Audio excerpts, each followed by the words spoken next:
Hi, I'm Jan Quarterman, and I'm a member of the Des Moines branch of WILPF. And it's also my honor to serve as the co-coordinator for our CSW programs. And the one that I work with is the Local to Global program. We were there in March. Those annual meetings always take place in March. I think they're an important part of WILPF's work. In so many ways, the UN's work is WILPF's work. Their objectives as defined by their charter, and they've been chartered since 1945, maintain international peace and security, protecting human rights, delivering humanitarian aid, promoting sustainable development, upholding international law.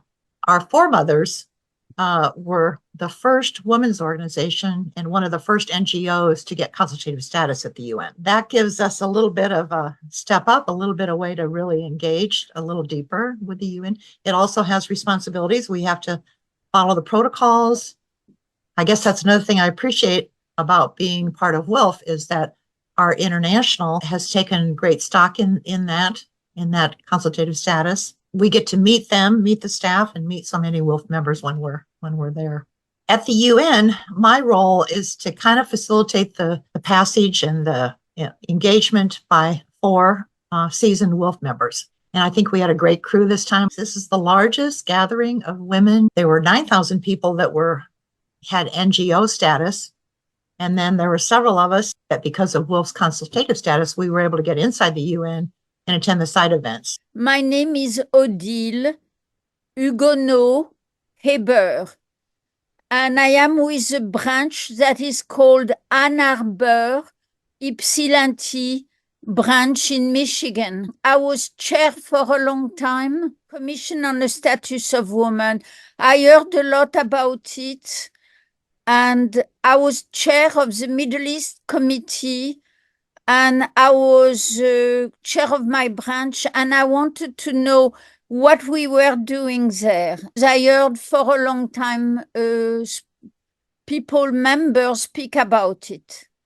And also I thought it would be more international and it would be better for me to meet more international members.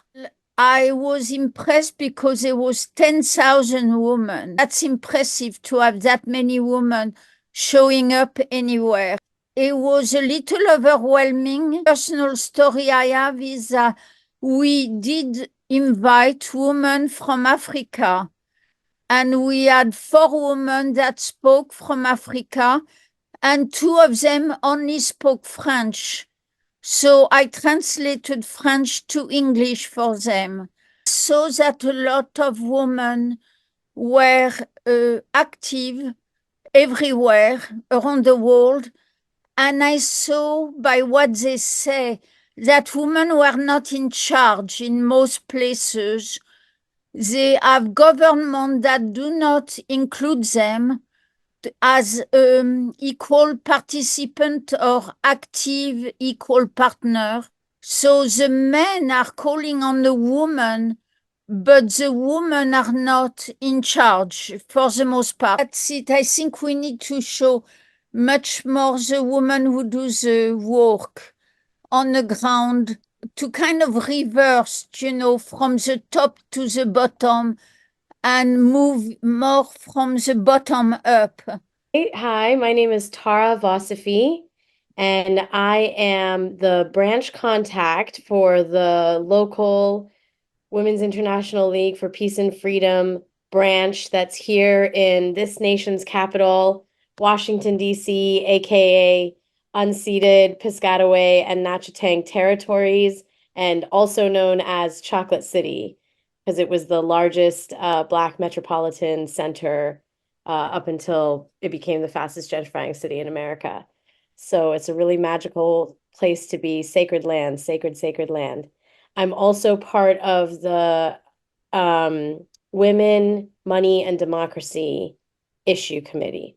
To me, the most important thing that I gleaned from the experience was honestly being able to spend one-on-one time with fellow WILPF members, which was wonderful, but we could do that anywhere.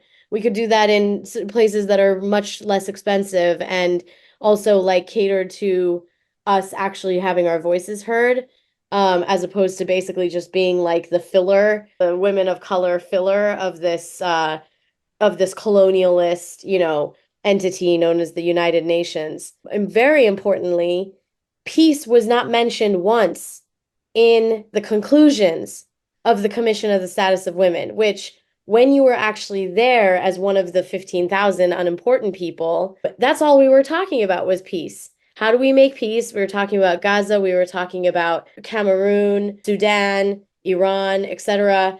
The US, how to deal with this militarized war obsessed world that we live in that is primarily affecting women and children. It was the first time I went to the UN not as a protester. What I observed is that in this society, peace is the marketing budget for the military industrial complex. I've been looking for something like WILPF my entire life. I knew that there existed spaces where women are heard, are also followers of each other and supporters of each other, and we really listen to each other, and we really figure out how to work with each other. You have to stay sharp, you have to stay attuned to the world around you to be part of this women-led revolution, I say with a capital E. I know that women will be able to create. We create, that's what we do. And so I know that we will be able to create a world of abundance and collective liberation, and it's coming and we'll rise with the waves. But that's what WILPF means to me, is at least an investment in peace, of what is the absolute most that we can achieve from investing in this colonizer's institution. My name is Sheila Harper. I'm with the Philly branch of WILPF, the City of Brotherly Love. I'm involved in both global and local activities for WILPF. I participated on a panel that was led by some Nigerian physicians. It was about strengthening institutions to prevent gender-based violence. I'm also part of the Philadelphia's Mayor's Commission on African, Caribbean, and Immigrant Affairs. So I kind of mesh all of that, especially gender-based violence, together. And as we focus on children as opposed to grown women. Locally, in terms of the US WILPF, I'm involved with the anti-racism work and reducing cultural bias. The feeling of being with 15,000 other women from around the world discussing issues that impact all women and girls, no matter where we're located, was beautiful. The opportunity to also meet WILPFers from all around the US and global was overwhelming. The camaraderie that I was able to develop was beyond my past experiences at CSW. The power of in-person networking has changed my life, especially with all of the women and the issues. There's so many issues, committees of WILPF. CSW pulls me in even more because it's a lot. It's a lot, but it's worth it. And I just need to figure out how to balance. My name is Carolyn Hake Walker, and I'm with the Women's International League for Peace and Freedom branch, Des Moines branch. I'm also on the Des Moines Citizens Task Force on Sustainability. I've kind of stayed completely local. I've been on leadership team of the Des Moines branch. I've been on all kinds of committees at the Des Moines level. To the UN was a very revealing an inspirational event for me because I realized how well known U.S. WILPF was and international WILPF was at the United Nations level with their history of as a peace organization. I've even thought about getting on the International Environmental Committee or the U.S. one, as a result of going to the UN. Yeah, I decided that I really wanted to make the project local to global, which is what our campaign was called.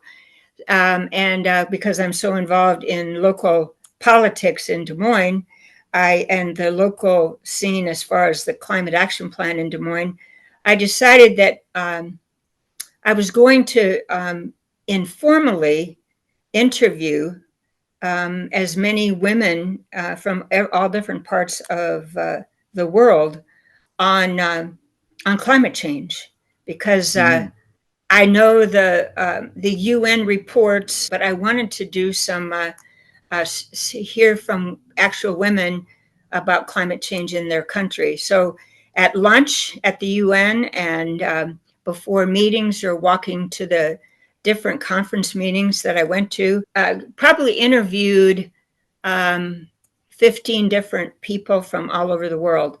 And just anecdotally, the questions were, is climate change happening now? I wanted to know now in your country. And number two, what are some of the, what's happening and what are the consequences? And WILPF itself really could be a real powerful liaison when it comes to the existential issues of the military, nuclear weapons, and climate change that WILPF does and can play a powerful role in international politics and U.S. politics, as well as doing things like I do, which is just going to this, involved in committees with the City Council of Des Moines on climate change. So many opportunities for women to boldly move forward. Yeah. Just the historical look at Women's International League for Peace and Freedom, starting way back with Jane Addams and the women that went to the Hague trying to prevent World War I. I think that legacy is there, but hearing from U.S. WILPF women and international WILPF women, how smart they are and how important they combine women's human rights with all those issues, sustainability and defense. It definitely had an impression on me, whether it's military or climate change, which Noam Chomsky says are the two existential issues of our time, that I think we have to look at women's rights and the whole issue of women being in more power, because it's just too slow a progress with men in power. We've got to figure this out. I'm sorry. You know, women have an important role to make, and we need to keep fighting for that role, local to global.